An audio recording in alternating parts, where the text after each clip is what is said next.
پچھلے دنوں مساجد میں معبودان باطلہ کی تصویریں اور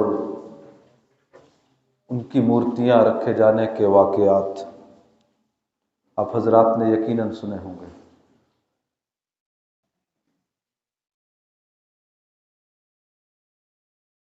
ایک صاحب کہہ رہے تھے کہ اس حوالے سے گفتگو ہونی چاہیے، تو اس سلسلے میں ہمیں اسلامی نقطہ نظر سے اپنے نبی صلی اللہ علیہ وسلم کی سیرت کی روشنی میں اس چیز کو دیکھنا ہے۔ اس طرح کے واقعات جب پیش آتے ہیں تو ظاہر ہے کہ سچے پکے مسلمانوں کو تکلیف ہونا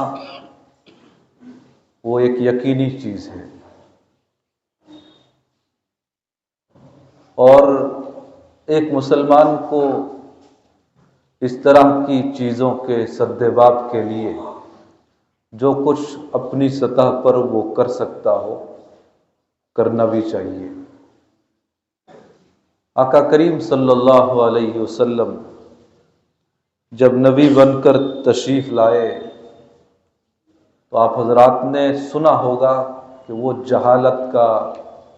کفر کا، گمراہی کا بڑا عجیب و غریب دور تھا۔ مساجد میں معبودان باطل کو رکھے جانے کی روایت تو پہلے سے چلی آ رہی ہے۔ خود بیت اللہ میں کئی سو بت تھے اس زمانے میں۔ آقا کریم صلی اللہ علیہ وسلم نبی بن کر مبعوث ہوئے، اللہ تعالیٰ نے آپ کو فتح مکہ جیسی عظیم سعادت سے نوازا، اور پھر اس ناپاکی سے بیت اللہ کو پاک صاف کیا گیا تھا۔ تو گویا اللہ کا گھر بیت اللہ ایک زمانہ، لمبا زمانہ ایسا گزرا کہ جب وہاں یہ سب چیزیں رکھی ہوئی تھی اور لوگ برہنہ یعنی ننگے ہو کر طواف کیا کرتے تھے بیت اللہ کا۔ یہ تاریخ بیت اللہ کے ساتھ پیش آئی ہے، اور بھی اس طرح کی مساجد کی مثالیں تاریخ میں ملتی ہیں کہ وہ مسجد تھی،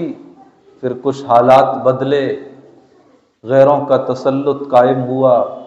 اور معبودان باطلہ کی تصویریں اور ان کے تراشے ہوئے پتھر رکھے گئے، اور پھر سے اللہ تعالیٰ کی توفیق سے وہ سب چیزیں ختم ہوئی۔ تو ہمارے ملک میں یا کہیں بھی جب اس طرح کے واقعات پیش آتے ہیں تو تکلیف تو بہرحال ہوتی ہے، لیکن ہمیں اللہ تعالیٰ کی ذات سے یہ امید بھی رکھنی چاہیے، یہ توقع بھی رکھنی چاہیے کہ یہ سب کچھ اللہ تعالیٰ کی نگاہ میں ہے۔ ہم تو بے بس ہیں، لیکن اللہ تعالیٰ بے بس نہیں ہے، وہ قادر مطلق ہے۔ اس نے بڑی بڑی طاقتوں کو پلک جھپکتے ختم کیا ہے۔ قوم عاد، قوم سمود، نہ جانے کیسی کیسی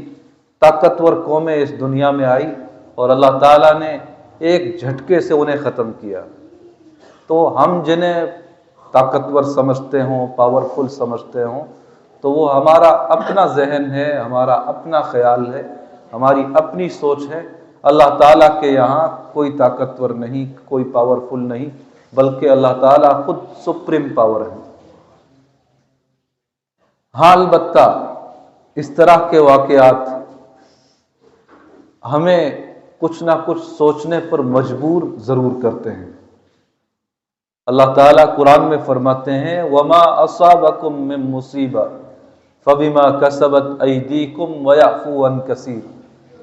کہ جب بھی تمہیں کوئی مصیبت پیش آتی ہے، تکلیف دہ واقعہ پیش آتا ہے، تو وہ تمہارے اعمال بد کا نتیجہ ہوتا ہے، اور بہت سے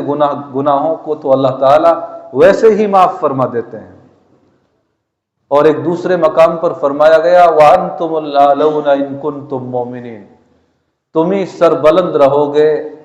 بشرطے کہ تم صحیح معنوں میں مومن بن جاؤ۔ صحیح معنوں میں مسلمان بن جاؤ۔ اور ایک تیسری آیت میں فرمایا گیا وَلَنَبْلُوَنَّكُمْ بِشَيْءٍ مِّنَ الْخَوْفِ وَالْجُوعِ وَنَقْصٍ مِّنَ الْأَمْوَالِ وَالْأَنفُسِ وَالثَّمَرَاتِ۔ اللہ فرماتے ہیں اے مسلمانوں، ہم تمہیں ضرور بالضرور آزمائیں گے۔ بڑی تاکید کے ساتھ یہ بات کی گئی ہے، یعنی یہ چیز ہونی ہے، اس میں شک و شبہ مت کیجیے۔ اسلام لانے کا مطلب یہ نہیں کہ اب پھولوں کی سیج پر زندگی گزرے گی۔ اسلام اور حالات کا مقابلہ یہ تو لازم ملزوم ہے۔ قرآن میں ایک موقع پر فرمایا گیا احسب الناس ان یترکوا ان یقولوا آمنا وهم لا یفتنون۔ کیا تم یہ سمجھتے ہو، یہ خیال کرتے ہو کہ تم ایمان لاؤ اور تم پر حالات نہ آئیں، تم یہ سمجھتے ہو، تو یہ تمہاری غلط خیالی ہے۔ ایمان والوں کو بعض اوقات حالات پیش آتے ہیں، انہیں اللہ کی جانب سے آزمایا جاتا ہے، انہیں اللہ کی جانب سے کسی نہ کسی ابتلا میں ڈالا جاتا ہے، اور پھر اللہ تعالیٰ پرکھتے ہیں، جانچتے ہیں کہ حالات کی اور مشکلات کی اور ابتلاءات کی، آزمائشوں کی اس بھٹی سے کون سرخ رو ہو کر گزرتا ہے اور کون ان حالات میں، ان آزمائشوں میں ڈگمگا جاتا ہے، ایمان سے، اعمال سے دور ہو جاتا ہے۔ اب جب یہ واقعات پیش آئے ابھی کچھ دن پہلے، تو آپ نے بہت سے اس طرح کے ویڈیوز دیکھے ہوں گے، تصویریں دیکھی ہوں گی، بہت سے ہمارے اپنے کہے جانے والے لوگ ان کے رنگ میں رنگے ہوئے تھے، ان کا ہر طرح کا تعاون اور ان کی ان آوازوں میں اپنی آواز ملا رہے تھے کہ جن کی شریعت اجازت نہیں دیتی۔ یہی اللہ فرما رہے ہیں کہ ہم حالات سے، آزمائشوں سے، تکلیف دہ واقعات سے گزارتے ہیں، امتحان لیتے ہیں کہ کون ان مشکلات سے گزر پر بھی اپنے ایمان پر ثابت قدم رہتا ہے اور کون حالات میں ڈگمگا جاتا ہے اور ایمان عمل سے دور ہو جاتا ہے۔ تو ہمیں حالات جیسے بھی ہوں، ایمان سے اور اعمال صالحہ سے اپنا رشتہ بنائے رکھنا ہے، اور کتنا ہی پختہ مومن ہو، کیسے ہی اچھے عمل ہوں، پھر بھی زندگی میں کبھی نہ کبھی کچھ طبیعت کے، مزاج کے خلاف واقعات پیش آ جاتے ہیں، حالات پیش آ جاتے ہیں۔ ایک کامیاب مومن کی علامت اور نشانی یہ ہے کہ وہ ہر طرح کے حالات میں اپنے پروردگار کا وفادار بن کر، فرما بردار بن کر زندگی گزارے۔ اللہ نے جب قرآن میں فرما دیا کہ ہم تمہیں آزمائیں گے، کبھی کاروبار کی کمی میں ڈال کر آزمائیں گے، کاروبار میں نقصان ہوگا، کبھی اولاد کے تعلق سے آزمائیں گے، جواں سال اولاد کو کندھا دینے کی نوبت آ جائے، یا جواں سال اولاد کسی حادثے کی، کسی فساد کی شکار ہو کر دنیا سے چلتی ہو جائے، کبھی ہم تمہیں بیماریوں میں ڈال کر آزمائیں گے۔ غرض یہ کہ مختلف طریقوں پر، باغوں کے تعلق سے، مال کے تعلق سے، اولاد کے تعلق سے، صحت کے تعلق سے، اللہ تعالیٰ فرماتے ہیں ہم تمہیں آزمائیں گے۔ اور پھر آگے یہ بھی فرمایا وَبَشِّرِ الصَّابِرِينَ کہ اے رسول صلی اللہ علیہ وسلم آپ صبر کرنے والوں کو خوشخبری سنا دیں کہ جو صبر سے کام لے لیں گے تو اللہ تعالیٰ انہیں آخرت میں ہر طرح کی راحتوں سے، ہر طرح کے اعزازات سے نوازیں گے۔ اس لیے ان حالات میں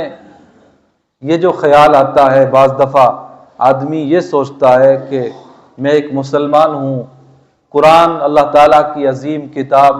آسمانی کتاب، وہ ہمارے سینے میں ہے، ہمارے پاس ہے، مساجد سے ہمارا تعلق ہے، اللہ کی وحدانیت کا ہم دم بھرتے ہیں، رسول اللہ صلی اللہ علیہ وسلم کی امت میں ہم داخل ہیں، تو آخر ہمارے ساتھ یہ واقعات کیوں پیش آ رہے ہیں؟ ہمیں کیوں ستایا جا رہا ہے؟ ہمیں کیوں پریشان کیا جا رہا ہے؟ یہ خیال آ جاتا ہے بعض دفعہ دل میں اس طرح کے شکوک و شبہات پیدا ہونے لگتے ہیں۔ جب اس طرح کا خیال پیدا ہو، اس طرح کے شکوک و شبہات دل و دماغ میں آنے لگے، تو ہمیں انبیاء کی تاریخ دیکھنی چاہیے۔ ہمارے نبی صلی اللہ علیہ وسلم سے سچا موحد اور سب سے عظیم پیغمبر، اللہ تعالیٰ کے سب سے چہیتے، سب سے محبوب نبی، لیکن اللہ نے جس چیز کا قرآن میں اعلان کیا ان سب چیزوں سے اپنے نبی کو گزارا، کیسے حالات سے گزرے، انہیں اپنا وطن چھوڑنا پڑا، ان کا بائیکاٹ کیا گیا، رشتے ناطے ختم کیے گئے، مکہ مکرمہ سے مدینہ منورہ جانے پر مجبور کیا گیا، ان کے ساتھ جنگیں ہوئی، ان کی بیٹیوں کے طلاق تک کے واقعات پیش آئے، ان کے ماننے والوں کو ہر طرح ستایا گیا، تڑپایا گیا، بے آبرو کیا گیا، ان کا مال چھینا گیا، اولاد سے، اہل و عیال سے وہ ہمیشہ کے لیے دور کیے گئے۔ اور یہ صرف ہمارے نبی سے اور صحابہ سے روایت نہیں چلی ہے، پہلے سے چلا آ رہا ہے۔ حضرت نوح علیہ السلام کے بارے میں جماعت دعوت و تبلیغ کے احباب سے ہم سنتے رہتے ہیں، اور کتابوں میں لکھا ہے کہ جب وہ اللہ کی وحدانیت کی دعوت دیتے تھے تو قوم کے لوگ ان کو پتھر مارتے تھے، انہیں پریشان کرتے تھے، ان کی مذاق اڑاتے تھے۔ 950 سال وہ اللہ کی وحدانیت کی دعوت دیتے رہے، اور قوم کا ان کے ساتھ یہی رویہ رہا، پتھر مارنا، مذاق اڑانا۔ اور حضرت ابراہیم علیہ السلام کو گھر سے نکالا گیا اور انہیں آگ میں ڈالا گیا، قرآن میں ذکر ہے۔ حضرت موسیٰ علیہ السلام کے ساتھ فرعون نے جو کچھ کیا وہ ہم سنتے رہتے ہیں، خود ان کے اپنے لوگوں نے ان کے ساتھ بے وفائیاں کی، انہیں پریشان کیا۔ تو غرض یہ کہ جتنے انبیاء اور رسول گزرے ہیں، بعض انبیاء اور رسولوں کو تو باقاعدہ آروں سے چیرا گیا، نہ جانے انبیاء کے ساتھ، ان کے متبعین کے ساتھ کیسے کیسے رویے ان کی قوموں نے اپنائے ہیں، اختیار کیے ہیں۔ تو یہ چیز زمانہ دراز سے چلی آ رہی ہے۔ تو خوفزدہ ہونے کی حراست، جب ایمان کمزور ہوتا ہے، اعمال سے وابستگی کمزور ہوتی ہے، تو آدمی اتنا خوفزدہ ہو جاتا ہے کہ وہ یہ سب چیزیں دیکھ کر اپنے ایمان کے تعلق سے، اپنے پروردگار کے تعلق سے ڈگمگا جاتا ہے، شکوک و شبہات کا شوار ہو جاتا ہے۔ اس لیے ہمیں انبیاء کے واقعات کو، صحابہ کے واقعات کو اپنے گھروں میں بیان کرنا چاہیے، گھروں میں دیندارانہ ماحول کو بنانے کی ہر ممکن کوششیں کرنی چاہیے۔ جب یہ ماحول گھر میں اور گھر سے باہر بنا رہے گا تو حالات چاہے جیسے بھی آئیں، انشاءاللہ ہم ایمان اور اعمال کی سلامتی کے ساتھ اس دنیا سے رخصت ہوں گے، اور آخرت کی زندگی جو اصل زندگی ہے وہ کامیاب ہو جائے گی، وہ ہماری کامران ہو جائے گی۔ اللہ تعالیٰ اس دنیا میں ہمیں اسلام اور دین و ملت اور اپنے ملک کی ہر طرح کی خدمت کی توفیق عطا فرمائے، اور ہر طرح کے حالات میں وہ موافق ہوں یا مخالف ہوں، اللہ تعالیٰ ہمیں اپنے ایمان پر، عقائد حقہ پر استقامت کے ساتھ جمے رہنے کی توفیق عطا فرمائے، اور اللہ تعالیٰ ہمیں اپنی آنے والی نسل، آنے والی پیڑھی کو بھی دینی خطوط پر سنوارنے کا، سجانے کا، اہتمام کرنے کی، اس کا ذریعہ بن جانے کی توفیق عطا فرمائے۔ وآخر دعوانا ان الحمد للہ رب العالمین۔